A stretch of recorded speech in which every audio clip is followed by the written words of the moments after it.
Welcome to Taking Root, a podcast dedicated to helping modern-day believers live out the teachings of the first century church.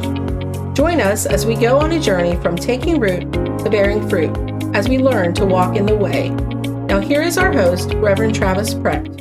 Welcome, my friends. As we get started, please show your support by hitting that like button. And just so you know, we want to hear from you, so please drop us a message in the comments or leave a review. Don't forget to hit subscribe or follow on your platform of choice to get notified when new episodes become available. And lastly, if you are enjoying our content, don't keep this to yourself. Help spread the word by sharing Taking Root with your friends and family. Now let's get started. 2 Timothy 1:6 says, "Wherefore I put thee in remembrance that thou stir up the gift of God, which is in thee by the putting on of my hands." Now, anyone that has ever run out of gas knows how time-consuming, not to mention how frustrating it can be.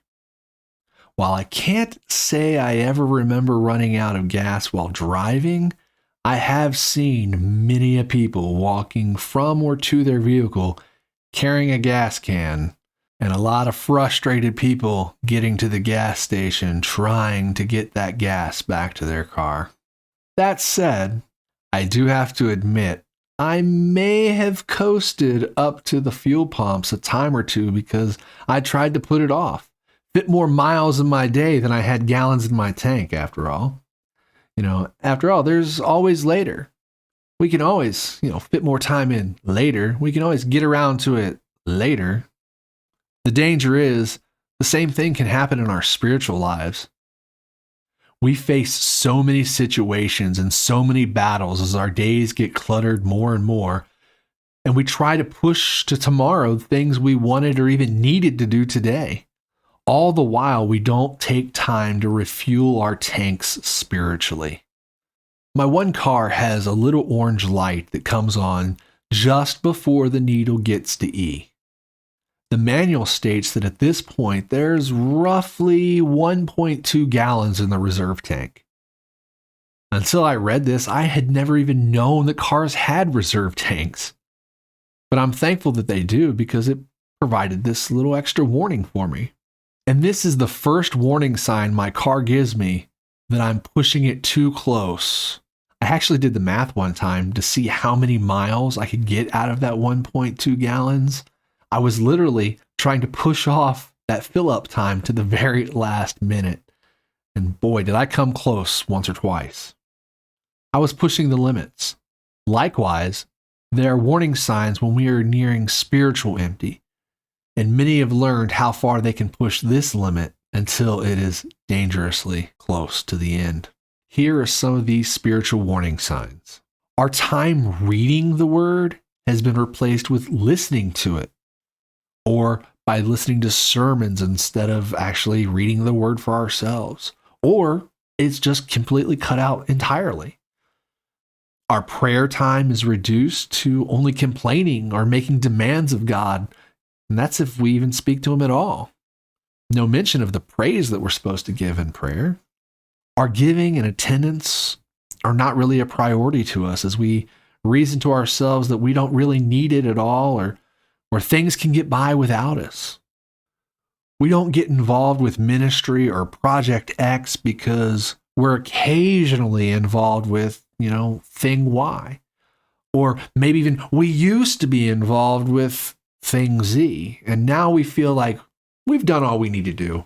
We can take a step back, let someone else carry all of the load because, I've done my fair share.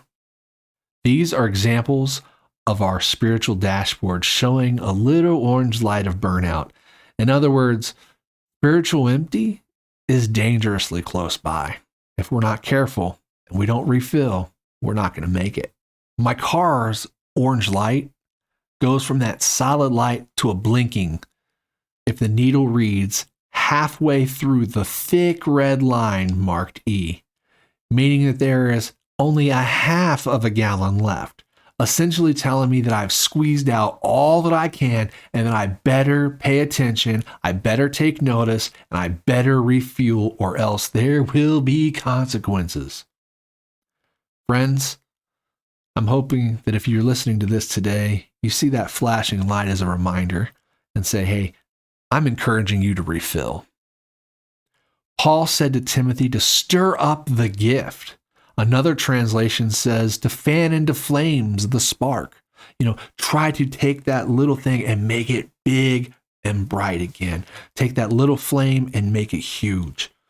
Now, I don't know where your spiritual needle is today, whether it's beyond the full and you can go a long, long while before your needle even moves, or whether that burnout light is flashing and you're barely sputtering in today. No matter the case may be, let me encourage you with the words of Jesus found in Matthew chapter 11, when he said, "Come unto me, all ye that labor and are heavy laden, and I will give you rest. Take my yoke upon you and learn of me, for I am meek and lowly in heart, and ye shall find rest unto your souls." He said, you shall, not you might, not occasionally or eventually, but he said, you will find rest for your souls if we come unto him. So friends, don't give up today. We don't have to live a life running on spiritual E. We can refill today.